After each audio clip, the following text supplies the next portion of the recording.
Maestro Sir Anton, guro't vlogger na Pilipino, tagahatid ng balita sa bayan ay totoo.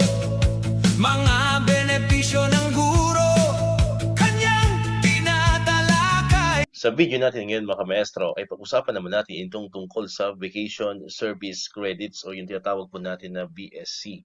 Ayan, so syempre ito pa rin po yung kailangan ay aware tayo ano po mga maestro kung ano nga ba itong VSC, paano ba tayo makaka-avail niyan, and at the same time ano ba yung mga limitations and yung mga requirements para qualify tayo sa pag-apply po nitong or para makakuha po tayo nitong Vacation Service Credits or VSC. Ayan. So, syempre, ngayon pong buwan ng Mayo ay magsisimula na po tayo sa ating mga school activities sapagkat tapos na po yung uninterrupted break. Ano po yung 30 days uninterrupted break na nagsimula po noong April 1 hanggang May 1, 2026. Ayan. And of course, pwede na po tayong ipatawag ano po sa school for seminars, trainings, mga culminating activities, and other school-related activities na ni-require po kayo or pinapupunta po kayo ng inyong mga school head. Pero tatandaan po natin na ang buwan po ng Mayo ay bakasyon pa rin po yan, ano po mga maestro. Although pwede na po tayong ipatawag, pwede na po tayong mag-report sa school, pero yan po ay bakasyon pa rin as stated po sa ating Magna Carta for Public School Teachers and doon po sa CSC Omnibus Rules on Leave, ano po mga maestro, sa Section 6. Ayan. So, bakasyon pa rin, literally, ano po, itong buwan po ng May. Pero sabi ko nga dun sa nauna ko pong video, kahit po tayo ay bakasyon, ay pwede na po tayong ipatawag sa school, kagaya nga ng mga binanggit ko kanina, mga circumstances, ayan, pag kinakailangan. Ano yung tinatawag na in the exigency of the service, ano po mga maestro. Pero, kaakibat or bilang kabayaran ano po mga maestro ng pagre-report natin dahil po tayo ay nasa bakasyon pa rin ano po mga maestro, papalitan po yan or bibigyan po tayo ng DepEd ng tinatawag po na ito na yon, yung Vacation Service Credits o VSC na magagamit natin yan sa mga future ano sa hinaharap po natin na kailangan nating umabsent dahil tayo ay nagkasakit, tayo ay may importanteng lalakarin. So doon po natin magamit yung VSC. Ano po kasi nga wala naman tayo yung tinatawag na sick leave and vacation leave na namo-monetize. Nabanggit ko yan sa naunang video po natin. So ito po yung pwede nating magamit na pamalit doon pag tayo ay nag-file ng sick leave ng Form 6. So yung mga naipon po natin na vacation service credit. Ayan. So syempre sa bawat araw na pagre-report mo, for example, nag-attend ka ng trainings ng 3 araw na training. So, syempre, yung bawat kada araw, yun po ay equivalent to 8 hours, di ba, mga kamaestro? So, or kumbaga sa day, sa araw, 1 day na nag-render ka ng service sa DepEd during vacation, ang kapalit po nun na VSC is 1.5 days o isa't kalahating araw. Ano po, mga kamaestro? So, yun po yung tatandaan po natin. Ayan, kasi kung oras naman, so sa isang oras, ang kapalit naman nun na VSC is 1.5 na oras. Ayan, so yun po yung computation po niyan mga maestro, no? Para dito sa ating vacation service credits. Ayan, pero syempre tatandaan natin, may limitation po yan. As stated po sa DepEd Order number 13 series 2024 na ang maximum lang dapat na vacation service credits na makukuha po natin sa isang school year ay 30 days. Ayan. So 30 days, ibig sabihin 20 days kang pumasok, ano? 20 days kang pumasok ng bakasyon or holidays. Ayan. So maximum of 20 days, ang equivalent po noon na BSC is 30 days. So hindi po pwedeng lumagpas doon, ano po mga maestro. So pag lumagpas kasi doon ay wala na po 'yun, forfeited na po 'yun. Ano po, hindi mo na pwedeng i-request sa DepEd. Ay, ano po ako, naka 40 days ako na service credit, naka 50 days ako. So, hindi po yun kasi as stated nga po sa DepEd order, maximum of 30 days lamang. Ayan po. Kaya kailangan po ay namomonitor nyo rin ang inyong mga vacation service credits ano po para hindi kayo manghinayang in the future.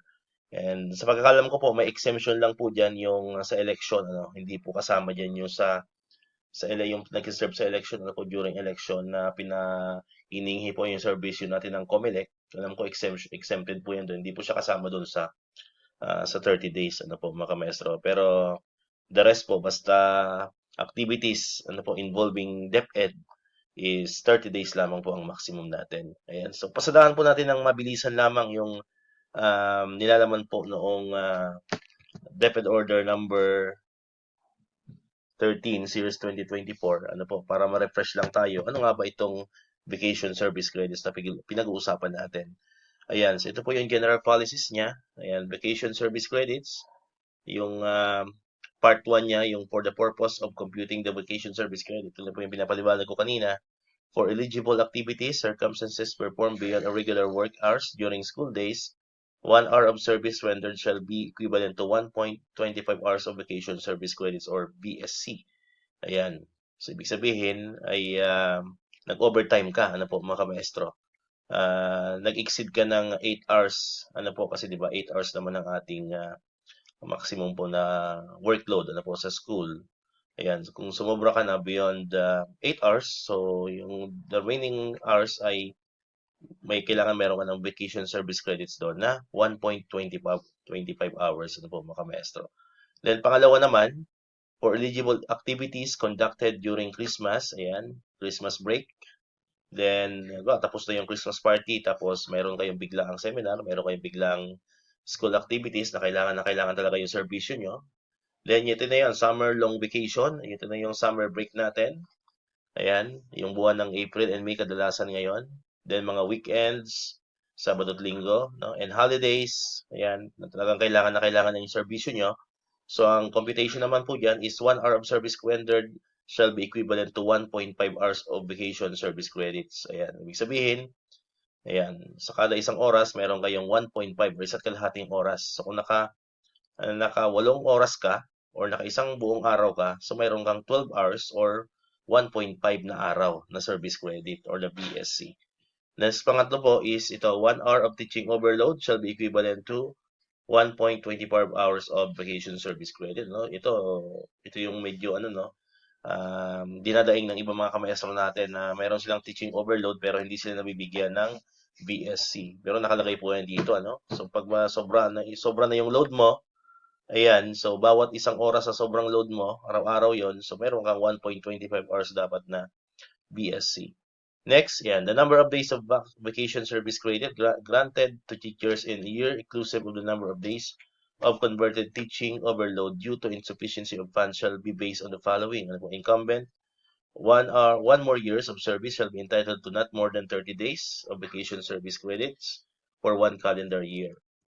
New hires for the current year with appointments issued less than 4 months after the first day of classes shall likewise be entitled to not more than 30 days of vacation service credits for 1 calendar year. And new hires with late appointments for the current year shall be entitled to not more than 45 days of vacation service credits for 1 calendar year. Late appointments are appointments issued 4 months after the first day of classes. For succeeding years, ayan, i-apply na po yung regular ano po mga maestro. So, sabihin ngayon, ang first day of classes po natin is June 8. So, June, July, August, October, no? October 8. Ayan po, dito po applicable yung letter C. Ano po mga maestro. Next, teachers reassigned to perform non-teaching functions, including those who are designated as TIC with teaching load, shall earn vacation and sick leave credits only. Ayan. So, hindi na po sila available dito sa BSC, ano po mga maestro, pagka ikaw ay teacher na nagpe-perform ka na po ng non-teaching function. For example, ikaw yung nag-perform as TIC, so ito na po yung makikredit sa'yo, no, yung vacation and sick leave, na ito na po yung namo-monetize, ano, pero hindi ka nakasama dito sa BSC. Next, vacation service credits shall not be granted for services rendered for eligible activities without the approved authority by the school division superintendent, SDS, or the authorized approving authority as subsequently stated in the issuances or the issuance. Alright? So yun. So kailangan po ng ano po yan dapat ay approve po ng SDS or Authorized Approving Authority. Yun po ang ating VSC. And may mga requirements din po yan na kailangan. Ilalagay lang po natin sa next video po natin para hindi po masyado humaba yung video natin ngayon. So may mga requirements po kayong kailangan i-accomplish bilang proof na kayo talaga ay nag-render ng extra service para dito sa vacation service credit. So hindi po yan automatic na papasok po sa inyo mga kamesor. So ipapile po yan kasama po ng mga requirements na hinihingi as stated po dito sa DepEd Order number 13 series 2024. Alright? So kung may mga tanungan po kayo mga kamestro, comment down below. Ayan, free po kayo mag-comment po dyan sa atin pong comment section. Ayan, pagka alam po natin, try po natin isagutin at explain po sa inyo ang inyong mga katanungan. Alright, so dito ko natapos itong ating video ngayon mga kamestro. Kung di ka pa nakakapag-subscribe, click mo na ang subscribe button dyan para ikaw yung unang nakapanood ng mga videos ay na-upload natin. Katulad ito yung mga update pa rin about sa DepEd and syempre sa mga benefits ng mga teachers and government employees. And syempre, click mo na rin ang notification bell button para ma-notify ka, always updated ka pag may mga bago tayong uploaded na video. So muli, maraming salamat sa inyong panonood at pakikinig. Once again, El Maestro, see you on my next vlog. Bye-bye!